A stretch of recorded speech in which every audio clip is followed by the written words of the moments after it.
It happened a few years ago. I had gone on one of those creepy ghost hunting trips with a friend to a local haunted spot, and ever since then, weird things had been happening to me. It started small at first, just strange noises here and there, cold drafts where there shouldn't have been. But it quickly escalated into something much more unsettling. Late at night as I lay in bed, trying to sleep, I started to hear this disturbing sound. It was like someone or something was crawling around my room. Slowly, painfully, the sound was unmistakable. Zuri, zuri, zuri, zuri. The noise of something dragging itself across the floor. And it wasn't just a random noise, it felt purposeful, like it was moving around deliberately, almost as if it was looking for something. I can't even begin to explain how creepy it was. I'd lie there, too scared to move, listening as this thing crawled closer and closer. My imagination ran wild. Images of some disfigured ghostly creature shuffling around in the darkness filled my head. It got to the point where I dreaded going to bed, afraid that I'd hear that awful weird dragging/searching sound again. One night I decided I had to do something to distract myself. I needed to get back to some sense of normality. I told myself to act my age and be a big girl, you know? So, after a visit to a certain famous theme park, you know, the one with the mouse, I had the idea to play a video of the parade I recorded on my phone while I slept. I figured the atmosphere would distract me. The music and sounds of happy crowds would keep my mind off of whatever was happening in the room and help me to relax. For a while, it actually worked. I put my video on loop and I drifted off to sleep. By the way, this was before apps were on phones, so I couldn't exactly put YouTube on. The happy parade sounds filled my bedroom, and for the first time in a while, I felt at ease. But of course, it didn't last.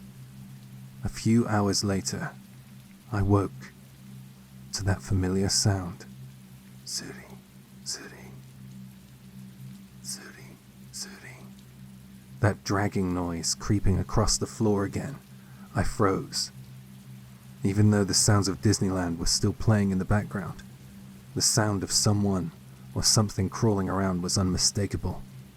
It felt like it was closer this time, much closer. I kept my eyes squeezed tightly shut, trying to convince myself that it wasn't real and that I was just imagining it. But the sound continued, and then it stopped. The silence was even worse. From the closeness of the last sound, it felt like it had stopped right near my bed, right at the head of my bed. My heart was pounding so hard, I thought it might burst out of my chest. I could sense it. Something was hovering right next to me. I could feel it. It wasn't just a noise anymore. I could feel a presence right there, almost breathing down my neck. I screwed my eyes as tightly shut as I could. I lay there, paralyzed, trying not to move a muscle. What was it? Minutes passed. At least it felt like minutes. And the thing didn't move.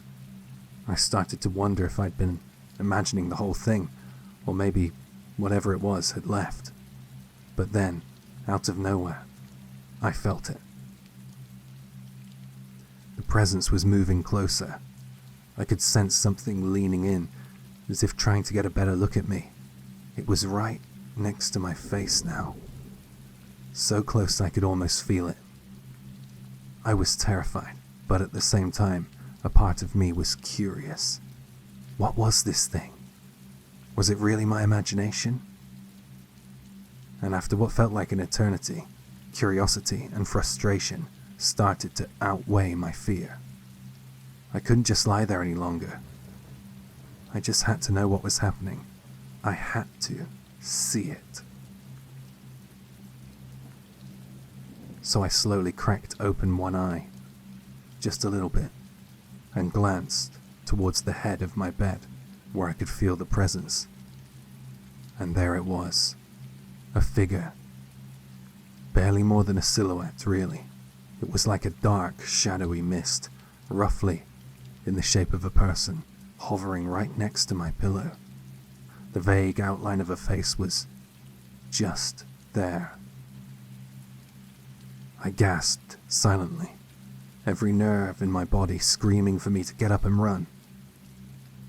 But something was weird about it. Why was it just staring? It wasn't trying to hurt me. It wasn't lunging towards me or menacingly hovering over me. It was just there. It seemed to be silently staring and observing. It took a couple of seconds, but then I noticed something strange. It wasn't facing me. It wasn't even looking at me. Its attention was focused elsewhere, towards the foot of my bed. I followed its gaze and I realized that it was staring at my phone, still playing the parade video from the theme park. The black mist was watching the parade. I blinked. My heart was still racing, but a part of me was completely baffled. The ghost, or whatever it was ignoring me entirely. Its shadowy form transfixed by the bright, colorful video on my phone. The lively music and cheerful voices filled the room, and the dark figure just watched. For the rest of the night, I didn't hear the dragging sounds anymore. The thing stayed completely still, just staring at the phone. Eventually, I fell asleep, the tension in my body slowly easing as the fear melted into confusion. The next morning, I woke up cautiously, half expecting the mist to still be there. But it was gone. My room was quiet and empty, and for the first time in what felt like forever, I didn't feel a sinister presence looming over me. But here's the thing. After that night, the crawling sound, the zitty, zitty, zitty, zitty, never came back. The strange presence was gone too. I still wasn't sure what had happened, but something about that video had stopped whatever was haunting me. Maybe the cheerful sounds distracted it, or maybe it just really liked the parade. For weeks I made sure to play that parade video before bed, just to be safe. And every time I watched it, I couldn't help but think, maybe it's watching too. Weirdly, every time I went back to the theme park, I started to feel like I wanted to show it the new parades, as if it had somehow become a part of the experience for me. You can laugh at me if you want, and I know it's strange, but even now, when I watch that parade video, I saved it. I sometimes get the feeling that it's still out there somewhere, watching along with me. And that just makes me think whatever it was just lonely. It makes me feel as if spirits aren't all what the movies make them out to be. Either that, or I'm just losing my mind.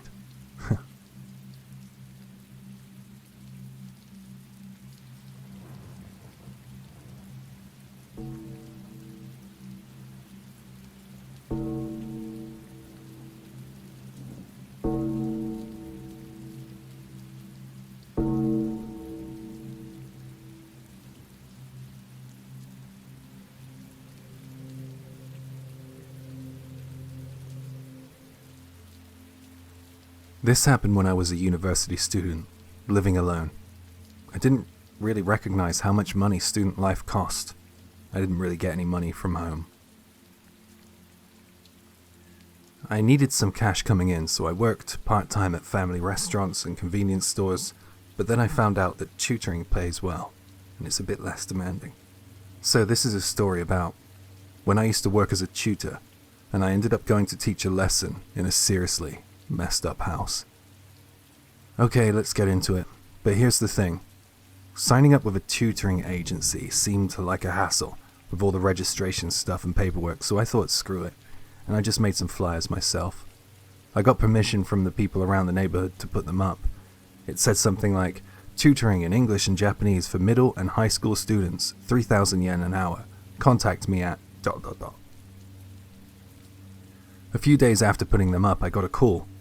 The voice sounded like an older lady, maybe in her 40s or 50s. She said something like, "I saw your flyer. Can you come over?" Turns out she was looking for someone to teach her son. Here's where it gets wild. She wanted me to come every day for 4 hours a day. I was like, whoa, 12,000 yen a day? That's a jackpot. That's about $80 or 62 pounds. Looking back, I was an idiot. I really should have realized that something was off right away. Who has that much cash to spend on daily private lessons? And also, who needs tutoring for 4 hours every single day? Anyway, she wanted me to start the next day, so I agreed. The next evening, I ate dinner early and headed out, aiming to get there for about 5 p.m. When I arrived at the address, the house was old, tiny, lonely looking, just standing there on its own. The atmosphere was creepy as hell. It was already getting dark because it was autumn, so that didn't help. I crunched through the fallen leaves and approached the house. I told myself that it's just work, so just do it. So I pressed the doorbell, and even though I was feeling apprehensive, I waited for someone to come to the door. To my relief, the voice that answered was the same middle-aged lady that I spoke to on the phone. For a second, I felt a bit better. Then she opened the door, and my relief vanished. This lady was a mess. Her hair was full of dandruff, and she had these dark circles under her eyes. She gave me this really unsettling smile, and I instantly regretted coming. But I needed the money more than I wanted to run. "Come on in," she said with a creepy grin. My voice was probably shaking when I said, "Thank you." I stepped inside. The house itself was giving off these eerie vibes. I asked where her son was, and she pointed to a room at the back. The atmosphere just kept getting worse the deeper I went into the house. We finally reached what looked like a kid's room. It had a dresser, TV, bed, stuffed animals, a toy robot, and a study desk. At the desk, I saw what looked like a kid sitting there. So I walked over saying, "Hello there." But when I got closer, I realized something was seriously wrong. It wasn't a kid. It was a doll, and a creepy one at that. It was about the size of a child, and it was dressed in clothes, but its face... oh man. It was just a piece of fabric, with 3 black dots for eyes and a mouth. I don't know if you have this frame of reference, but imagine one of those Shy Guys from the Mario games. That's what it looked like. Or the Kodamas from Princess Mononoke. "This is my son," the lady said, with that same disturbing grin. I felt all the blood drain from my face. This place was bad news, and I knew it. I blurted out, Isn't this a doll?" That was stupid. I should have kept my mouth shut. "What did you say?" "This is my son. His name is Ken," she screamed at me. It was a total change in her demeanor. All the niceties were gone, and there was nothing but anger in her eyes in that instant. Her sudden outburst really scared me. I wasn't sure if I'd get to leave the house if I upset this woman, so I needed to calm the situation down to get out of there safely. "Oh, okay. I get it, Ken. Let's study together now, okay?" I said, trying to go along with it. It seemed to do the trick. She smiled again and calmed down. Of course, Ken didn't answer. I mean, he's a doll. So I started teaching. For the next 4 hours, I just sat there explaining things to this doll like it was a real student. "Okay, Ken, this is how you use the verb to be," and so on. I just kept talking to the doll, pretending it was a normal lesson. The whole time the lady stood behind me, watching and smiling. It was beyond creepy. Finally, after what felt like an eternity, the 4 hours were over, and I said, "Okay, let's wrap it up for today, Ken." Of course, there was no response. He's still a doll. The lady, still grinning, said, "Thanks so much. Great work today." I couldn't wait to get the hell out of there, so I quickly packed up my stuff. The lady then said, "It's getting late, why don't you stay for dinner?" I had already eaten before I came, so I politely refused, saying, "No thanks, I've already had my dinner." She insisted. "Eat something before you go," she yelled, and I didn't want to make her angry again. So, reluctantly I agreed. I needed her to unlock the door. She had the key on her. She led me to the dining room and started preparing food, pulling out a dirty knife and some old pots. The whole time I was on edge, watching her every move, especially when she grabbed that knife. Finally, she served me some curry. It looked okay, and it smelled okay. I was just relieved it wasn't something worse. The plate was filthy, and the spoon was one of those plastic ones you get at a convenience store. Clearly reused. I took a bite, and it tasted just like regular curry. Not good, not bad. The lady watched me the entire time, grinning. "Does it taste good?" she asked. "Yeah, delicious," I replied, way more enthusiastically than I felt, because honestly I was terrified of her reaction if I said anything else. And then the lady said the worst thing ever. "Why don't you stay the night?" I quickly refused, saying it was okay, I'd head home, but she kept insisting. "Ken would be so happy if you stayed." No, it's really fine," I said, trying to stay polite.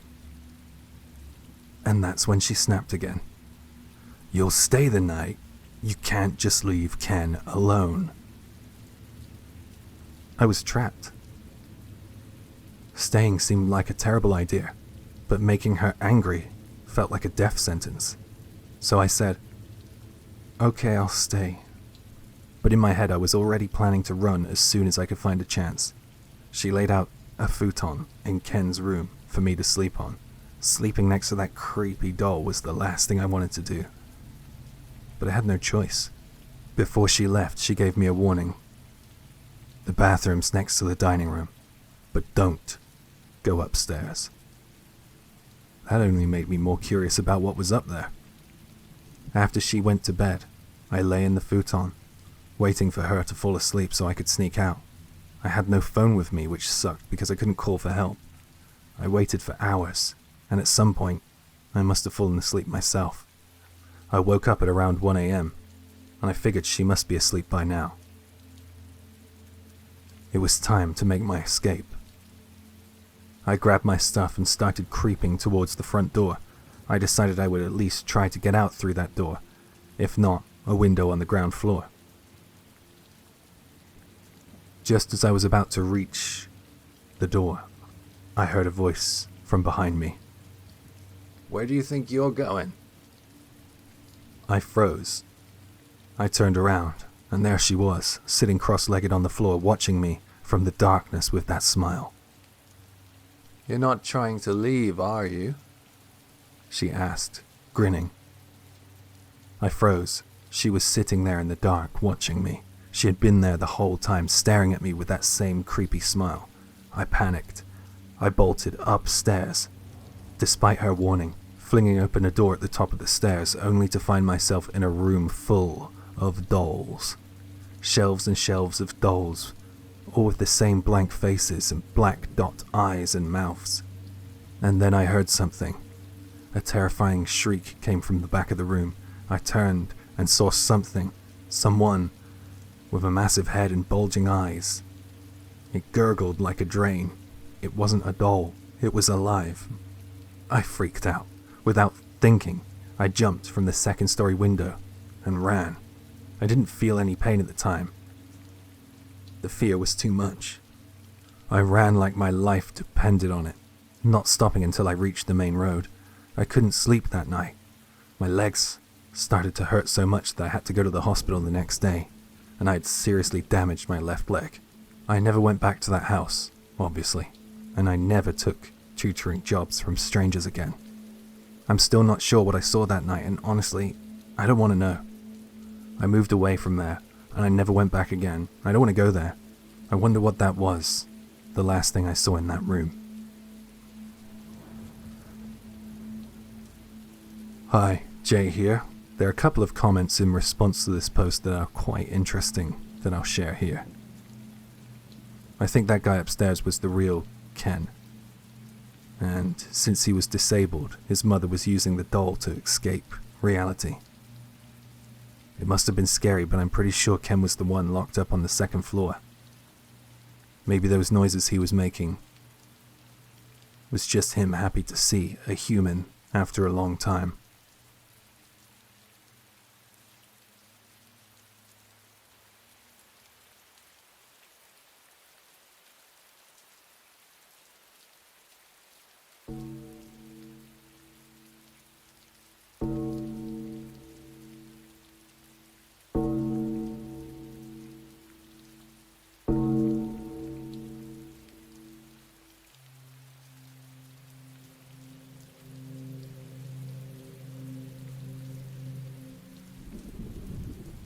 I heard this one from a guy I used to work with.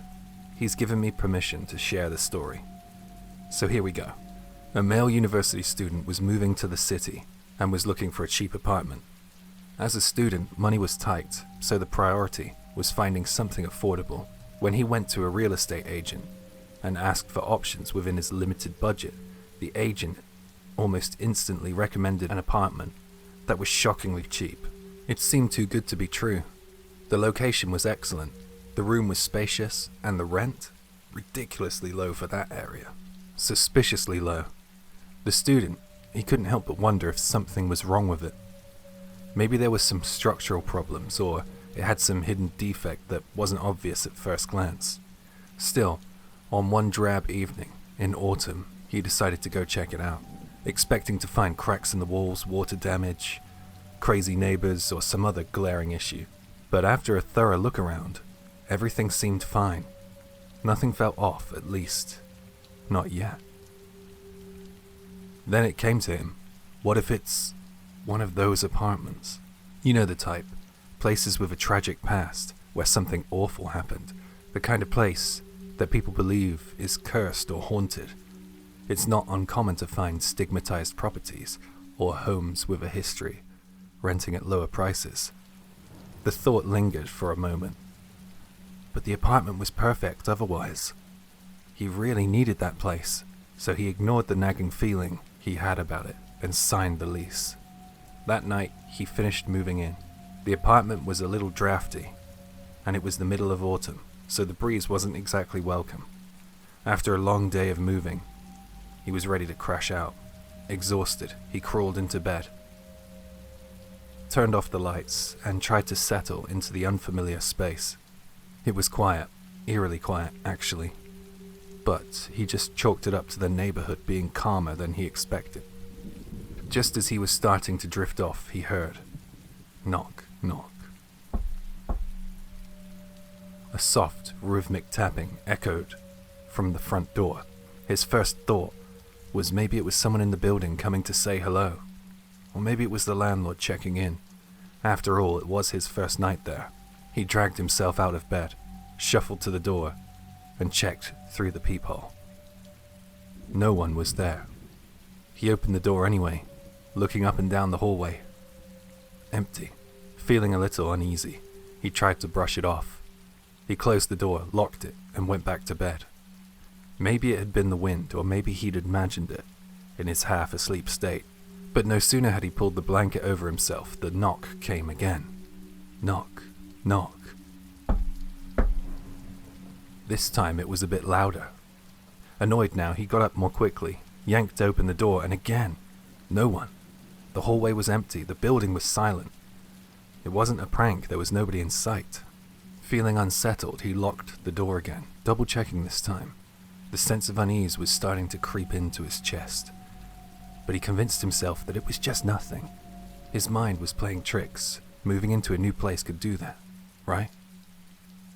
But when he lay back down, the knock came again. Knock, knock. Louder this time, almost demanding. His heart began to race. This wasn't in his head, this was real. He stared at the ceiling, trying to ignore the sound, but the knocking grew louder still, more insistent. It was as if someone or something was pounding on the door, trying to get in. It was no longer a knock. It sounded like fists slamming into the wood, so desperate. The door rattled on its hinges, as if it might break. He froze in bed, his breath shallow and quick. He could see it fogging up in the air in front of him. He didn't realize it at the time, but the temperature had plummeted. Fear gripped him. But he stayed under the covers, hoping, praying that it would stop. After what felt like hours, the banging finally ceased, leaving only an eerie silence in its wake. The next morning, bleary-eyed and still shaken, he decided to take a closer look at the front door. And something about it had seemed off the night before, and he couldn't shake that strange feeling. He ran his hand over the surface and noticed something odd. The paint looked newer, fresher than the rest of the apartment. It was as if it had been recently redone. Curious and slightly unnerved, he crouched down and examined the lower part of the door. That's when he saw faint, almost imperceptible scratch marks, barely visible, beneath the layers of new paint. After seeing that, he went straight to the real estate office, demanding to know if something had happened in that apartment, anything that could explain the restless night he'd experienced. At first, the agent seemed hesitant, but after some pressure, she finally admitted the truth. Years ago, there had been a fire in that very building. A young woman had lived in the apartment alone. She had been trapped inside when the fire broke out. Unable to escape, she pounded on the door screaming for help, but nobody heard her in time. She died right there, by the front door, through smoke inhalation. The student's blood ran cold. The knocking hadn't been coming from outside the door, it had been coming from inside. The scratches weren't random. There were deep, jagged grooves made by fingernails. The student's heart raced as he realized the truth. Someone had desperately clawed at the door, trying to escape or alert the attention of people outside. Back at his apartment, his fingers hovered over the scratches, and in his mind's eye he could picture it. The woman trapped by the fire, frantically trying to get out, her hands slamming into the door, nails breaking and splintering as she fought for her life. It wasn't just the knocking he had heard last night. It was her, still there, still pounding, still trying to get out. With trembling hands, the student stepped back from the door, his pulse racing. The knocks were the frantic pounding of someone who had once lived there, someone who had died, the last desperate attempts of a woman to escape, eternally echoing through the night. That night, back at his apartment, the student couldn't sleep. He sat in bed wide-eyed, listening to every creak and groan of the building, wondering if the knocking would start again. The thought of that woman, being trapped and alone, haunted him. He couldn't shake the image of her frantically beating on the door, hoping that someone would come to her rescue. The knocking never returned, but the memory of it stayed with him. Every time he passed by the front door, he could almost hear it. Knock, knock, knock, knock. As if the walls themselves remembered her desperate pleas for help.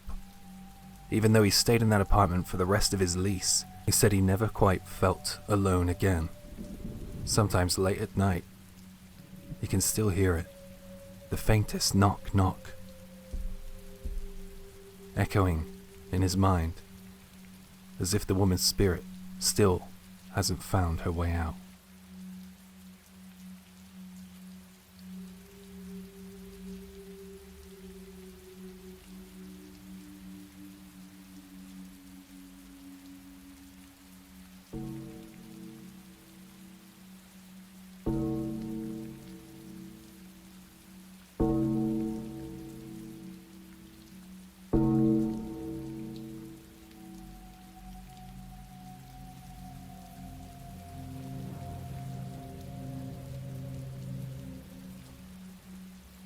This is a real story that happened to me recently.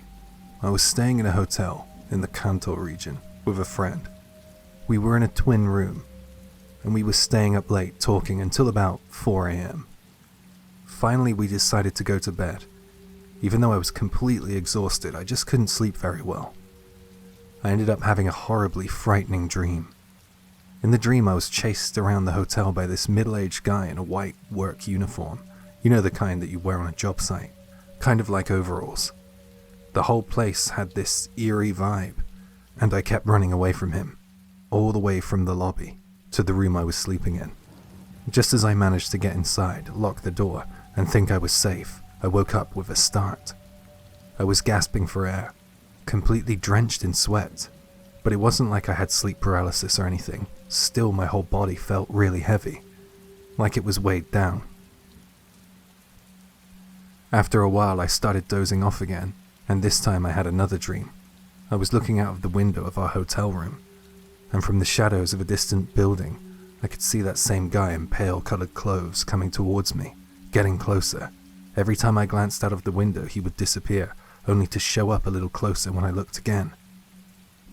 Just when I thought he was gone, I felt relieved for a second, but suddenly, this massive hand slapped onto the window, and then I saw his face peeking through the window frame.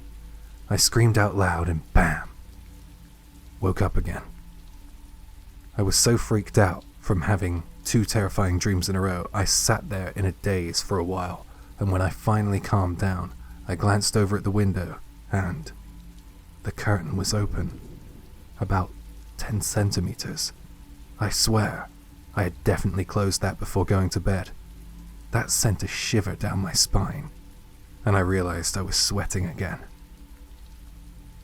I tried to wake my friend up who was sleeping in the bed next to me, but he was completely knocked out, not moving at all. I kept telling myself that it was all in my head, and it was just a bad dream. But then, I ended up falling asleep again, only to have yet another nightmare. In this one, the creepy pale guy had somehow made it into the room. It was exactly the same as our actual room. Like, no detail was different. The guy was straddling my friend, who was sleeping in the bed next to me, and he was strangling him. He was pulling him off the bed, by his neck, dragging him towards the floor. At this point, I was completely lost. I didn't know if I was actually dreaming or if it was really happening. I kept telling myself, it's just a dream, it's just a dream. I tried to stay still, hoping the guy would just leave. But instead, I could feel him dragging my friend closer, inch by inch. And eventually, he started coming for me. The second I felt his cold, clammy hand touch my foot, I woke up again. My heart was racing, but when I checked on my friend, he was of course still lying in bed, perfectly fine. I was so relieved to see that, but at the same time I couldn't bring myself to look at the window. I just turned my back on it and tried to fall back asleep again. I had little other options. I mean, what could I do? I didn't want to wake my friend up, or try to convince the staff downstairs in the lobby to change room just because I had a couple of scary dreams, right? And when you know, I ended up dreaming again. I wonder if there was something more at play that night, like that room had some kind of history. This time, the guy was already in the room, again like last time, and he grabbed both of my legs.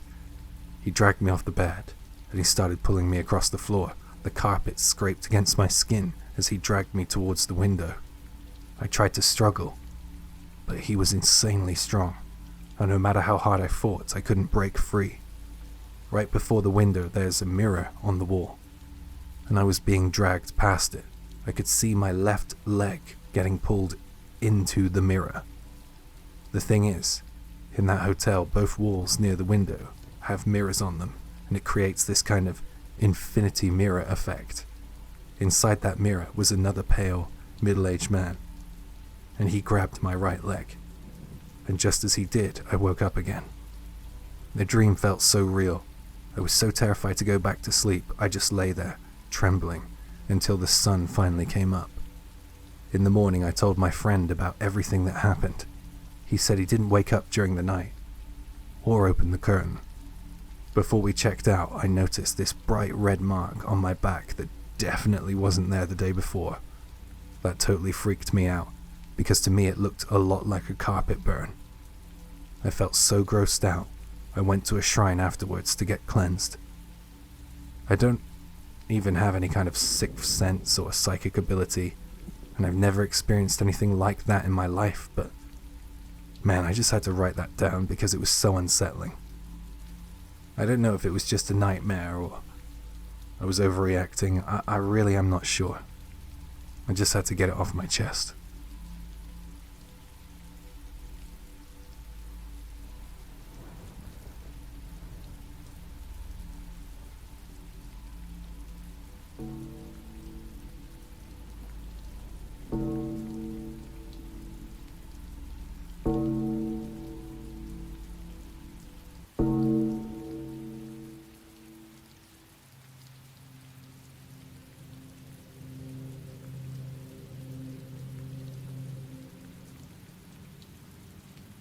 Back in my childhood home, I was the only one in the family who didn't have any sort of spiritual sensitivity.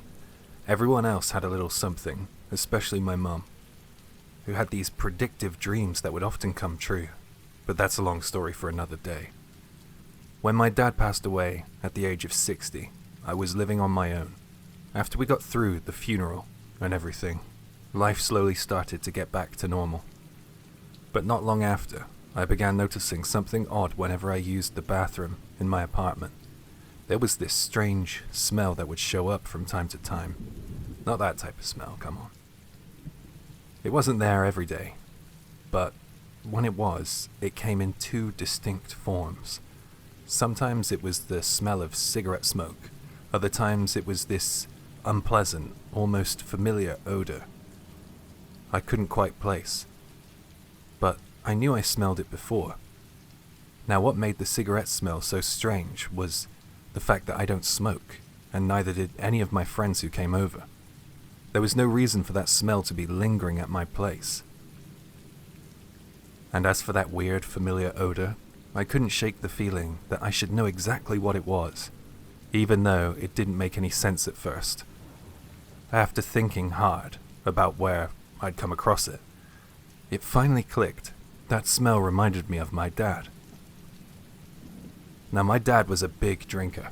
By the time I was older, his drinking had caused some pretty serious damage, and he was a half recluse because of it. But when I was a kid, even if he'd been up drinking all night, he'd still somehow manage to get up and go to work the next morning. Our morning routines always overlapped. I'd be getting ready for school at the same time he was getting ready for work, and that meant that we'd both be using the bathroom around the same time. I have a vivid memory of how it smelled when I went in after him, especially when he was hungover. It was this awful mix of alcohol and ammonia, and the smell would linger for what felt like forever. Looking back, it's kind of amazing how much your sense of smell can trigger memories. That's when I realized the strange smell in my apartment was that exact same one from all those mornings after my dad had been drinking heavily. Then it hit me. Not only did the bad smell remind me of him, but so did the cigarette smell. Even though my dad wasn't much of a smoker in his later years, I suddenly remembered that he used to bring a cigarette into the bathroom whenever he was having trouble going. He had a habit of locking himself in there with a cigarette, and it all came flooding back to me at that moment. I'll be honest, my dad wasn't exactly the greatest father.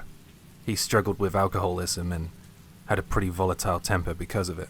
Most of my memories of him weren't what you'd call happy ones. But after he died, we found his journal, and in the later entries he wrote over and over again about how much he was worried about me. He had a tough time expressing it when he was alive, but it was clear he had always been concerned about my well-being. At the time when the strange smells started appearing, my life was pretty tough. I had recently gone through a divorce, battled a serious illness that left me with lasting complications. I seemed to face one problem after another. I didn't really have much of a social life either, so I was feeling pretty isolated. It was hard, but looking back, I think my dad was worried about me, even from the other side. Even though I don't really have any spiritual sensitivity like the rest of my family, I couldn't help but feel that those smells and the memories they triggered were a sign that my dad was still watching over me.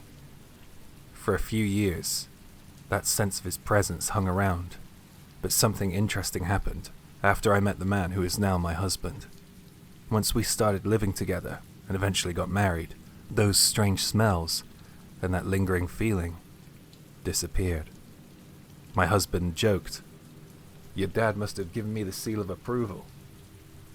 And honestly, I'd like to think that's true. Maybe my dad, in his own way, was making sure I'd found someone who would take care of me, even though he wasn't there to do it himself anymore.